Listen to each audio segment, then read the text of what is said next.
A man in his late 40s drives a 2015 Honda Accord into a transmission shop on a Tuesday morning.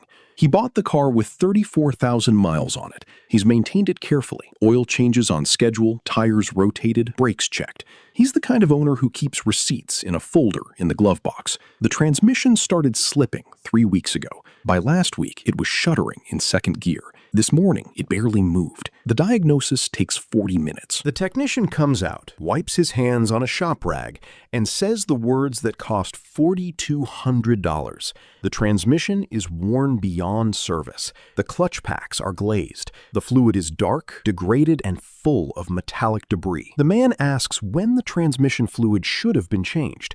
The technician pauses. It says sealed for life in the owner's manual. He nods slowly. The folder in his glove box has receipts going back 6 years. Transmission fluid is not on any of them. It was never supposed to be. Lifetime. It's one of the most expensive words in automotive maintenance, not because of what it costs to service the part, but because of what it costs when you believe it and don't. Several automotive components are sold, marketed, or documented as requiring no maintenance for the life of the vehicle. No fluid changes, no inspection intervals, no scheduled service. The engineering team that designed the part knew it would eventually wear. The marketing team chose a word that made the car sound simpler to own. The service manual reproduced that word without qualification. And somewhere between the factory and the driveway, the distinction between designed to last a long time and will last forever without attention quietly disappeared. 5 parts. 5 promises the industry has been making for decades, and what actually happens when you keep them. The transmission fluid is the most expensive misunderstanding on this list. Modern automatic transmissions are sealed at the factory. No dipstick, no obvious service port, no visible reminder that the fluid exists. The design was intentional. Cleaner, less maintenance anxiety for the owner, fewer service intervals to explain at the dealership. When manufacturers began calling this configuration sealed for life or lifetime fill, they were describing the design philosophy, not making a warranty promise. The fluid inside that sealed transmission is doing something extraordinary. It lubricates dozens of moving components, transfers hydraulic pressure to shift clutch packs, cools the internal components, and carries suspended metallic particles away from friction surfaces. It does all of this while being heated and cooled thousands of times over the vehicle's service life. What it does not do is last forever. Most automatic transmission fluid, including the specialized fluids used in sealed units, begins to lose its protective properties between 60,000 and 100,000 miles under normal driving conditions. Under towing, frequent stop-and-go traffic, or hot climates, that window narrows. The fluid darkens, viscosity changes, the additive package that prevents clutch wear depletes, metallic debris accumulates. The transmission doesn't send a warning light. There's no dipstick to check. Nothing visible changes until the damage is already done, and by the time it's done, the repair costs more than most people paid for the car. A transmission specialist in Arizona, the kind of shop that rebuilds units rather than replacing them, keeps a jar on the counter. Inside it, dark fluid and a small collection of metallic shavings pulled from a sealed transmission at 112,000 miles. The owner had been told at purchase that the fluid never needed changing. He picks up the jar sometimes when customers ask why the service costs what it does. This, he says, is what lifetime looks like.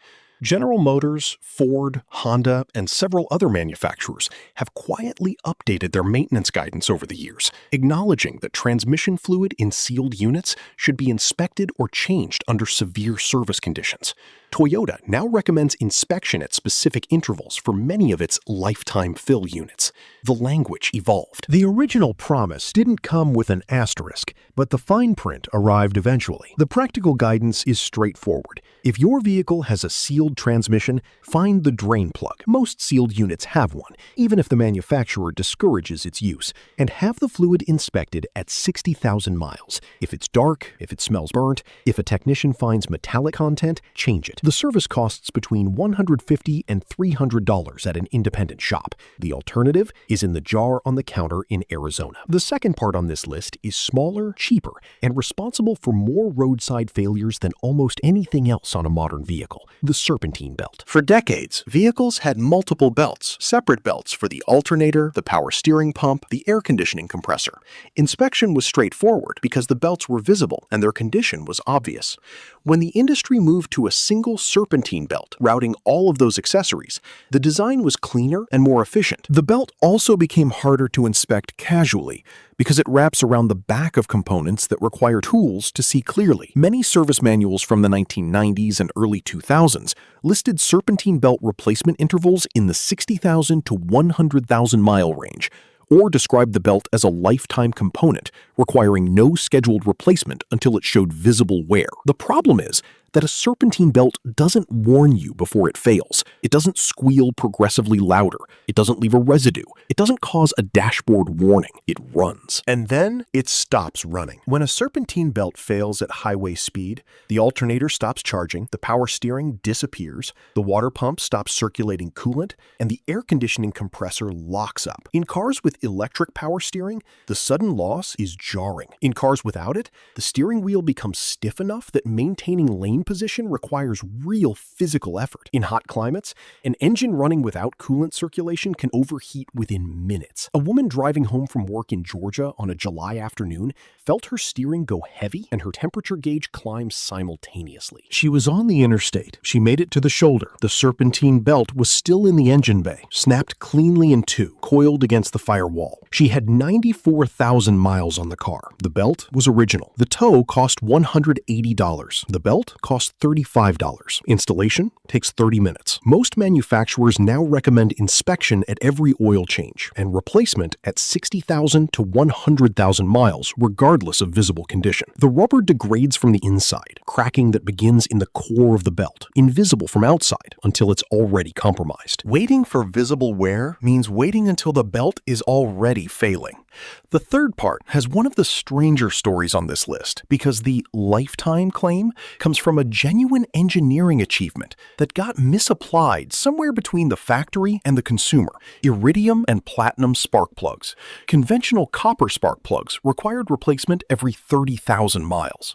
The electrode wore quickly, the gap widened, ignition efficiency dropped, and fuel economy suffered noticeably. When manufacturers introduced precious metal spark plugs, iridium and platinum electrodes that erode far more slowly, the service interval extended dramatically. 100,000 miles became standard. Some manufacturers listed 120,000. A few called them lifetime plugs. The plugs do last significantly longer than copper. The electrode erosion is genuinely slower, but there's a secondary failure mode that the lifetime label doesn't account for: the threads. Spark plugs are threaded into aluminum cylinder heads. Over years and thermal cycles, the expansion and contraction of the engine through thousands of heat cycles, the plug threads bond with the head threads. The technical term is galvanic corrosion. The practical result is that a plug that was installed at the factory and left in place for 120,000 miles is, in many engines, genuinely difficult to remove without damaging the head. Ford's 3-valve Triton V8, used in F-150s, Expeditions, and Mustangs throughout the mid-2000s, became famous for this failure mode. The two-piece spark plug design, combined with the deep plug wells and extended intervals,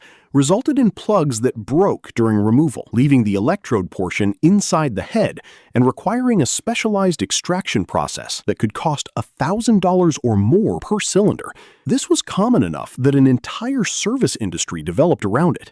A mechanic in Texas opened a drawer during a routine tune-up on a 2005 F-150 and showed the customer a broken plug he'd extracted that morning. The customer had been told at purchase that the plugs were lifetime and had never considered them. The extraction took 2 hours. The head survived. Not every story ends that way. The practical guidance: iridium and platinum plugs genuinely last longer than copper. Replace them at 60,000 to 80,000 miles, rather than waiting for the full manufacturer interval, particularly in engines known for plug seizure. The cost of 8 spark plugs is a rounding error compared to the cost of a cylinder head. The fourth part is the one that generates the most disagreement because the engineering behind it is real, the failure mode is rare, and the lifetime label is the most literally accurate of any on this list: wheel bearings. Modern sealed wheel bearings are a genuine engineering achievement. The sealed hub unit design eliminated the need for periodic repacking with grease that older serviceable bearings required. Under normal driving conditions, a quality sealed sealed wheel bearing can last 100,000 to 150,000 miles or more. The lifetime designation in some service documentation reflects that reality. What it doesn't account for is the conditions that accelerate failure: potholes, curb impacts, sustained highway speeds and crosswind, off-road use, car washes with high-pressure water directed at the hub. These events introduce stress and contamination that the bearing's sealed design wasn't rated for. The seal cracks, contamination enters. The grease breaks down. The bearing begins to wear asymmetrically. The symptom is a hum, a low, rhythmic drone that changes pitch with vehicle speed and often shifts when the vehicle changes direction. It starts faint. Most drivers don't notice it for weeks. By the time it's clearly audible in the cabin, the bearing has been failing for some time. The failure itself, a fully worn bearing, can cause the affected wheel to wobble under load. In extreme cases, the wheel can seize. Neither of these things tends to happen at low speed, in a parking lot, at a convenient time. A man driving on the highway noticed the hum getting louder over the course of a month. He mentioned it to a technician during an oil change. The technician lifted the car, grabbed the wheel at the 3 and 9 o'clock positions, and rocked it. There was play. The bearing was replaced that afternoon for $280. The bearing had been lifetime sealed since the car left the factory 9 years earlier. Inspect wheel bearings whenever the car is on a lift. A technician who grabs each wheel and checks for play takes 30 seconds per corner. That 30 seconds has a price in the context of whatever service is being done. It's worth paying for. The fifth part is the quietest failure on this list because it happens slowly, invisibly, and the consequence arrives not as a single dramatic event, but as a gradual degradation that most drivers never connect to a root cause. Coolant. Modern long-life coolants are genuinely impressive chemistry. Organic acid technology formulations, the green, orange, pink, or blue fluids, depending on manufacturer, are designed to protect aluminum engine components, rubber hoses, and the water pump impeller for extended periods. Many are marketed as 5-year or 150,000-mile coolants. A few are described as lifetime fills. What the coolant does over time is deplete its corrosion inhibitors.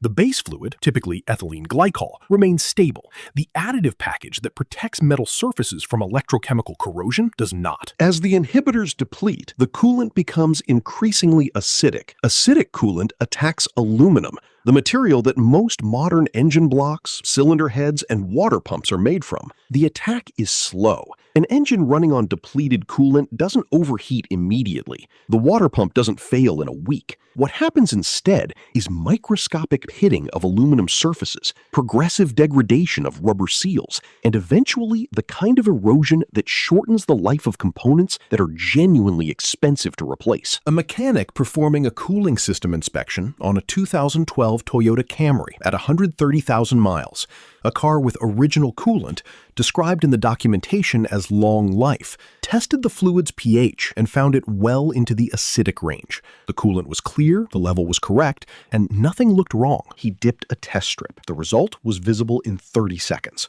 "The car looks fine," he said to the owner, showing her the strip. "The coolant isn't." She'd owned the car for 4 years. Nobody had told her coolant needed testing. The service interval that most engineers actually recommend, regardless of what the documentation says, test coolant every 2 years with a test strip available at any auto parts store for under $5. Replace it if the pH has drifted or the inhibitor level has dropped. The fluid itself costs $20 to $30. The water pump it's protecting costs $300. Lifetime is not a lie in the technical sense. None of these components were designed to fail.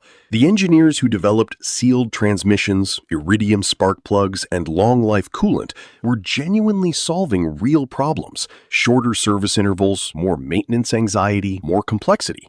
What happened is simpler than deception. A word that described a design goal became a promise. A promise that was made to sell cars was repeated by service documentation, by dealerships, by owners who passed it on to other owners. And the asterisk, the part about under normal conditions, the part about may require earlier service in severe use, the part about consult a technician, that part got lost somewhere between the engineering brief and the owner's manual. The man with the Accord is in the waiting room when his car is ready. The service manager hands him the estimate. He looks at it for a moment.